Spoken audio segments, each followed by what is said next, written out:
So, మన pomfret fish fry కోసం అయితే ఒక మిక్సింగ్ బౌల్ తీసుకొని దాంట్లోకి 1 స్పూన్ శనగపిండి యాడ్ చేసుకోవాలి.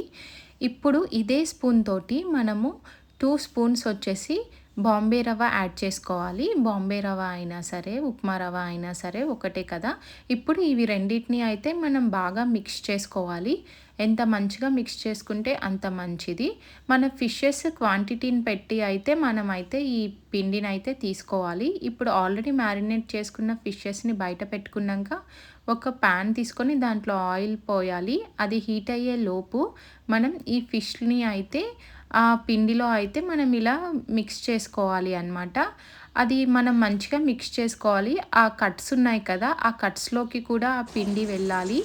సో, అది మనం పాన్ మీద వేసుకొని అయితే ఇప్పుడు ఫ్రై చేసుకోవాలి అన్నమాట. చూస్తున్నారు కదా!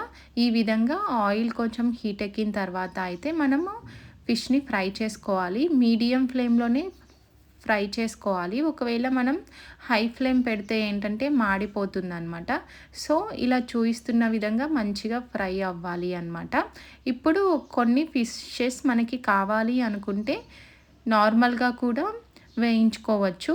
క్రిస్పీనెస్ అవసరం లేదు అనుకుంటే, కాకపోతే క్రిస్పీనెస్‌తో మనకి టేస్ట్ కొంచెం డిఫరెంట్‌గా వస్తుంది చూస్తున్నారుగా అండ్ చాలా ఎంత బాగుందో, బావుంటుంది. చూస్తుంటేనే నోరూరిపోతుంది కదా. మరి ఇంకెందుకు, మీరు కూడా ట్రై చేయండి.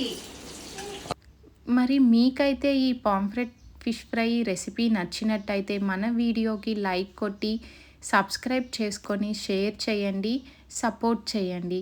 Thanks for watching. Thank you so much. మళ్ళీ కలుద్దాం.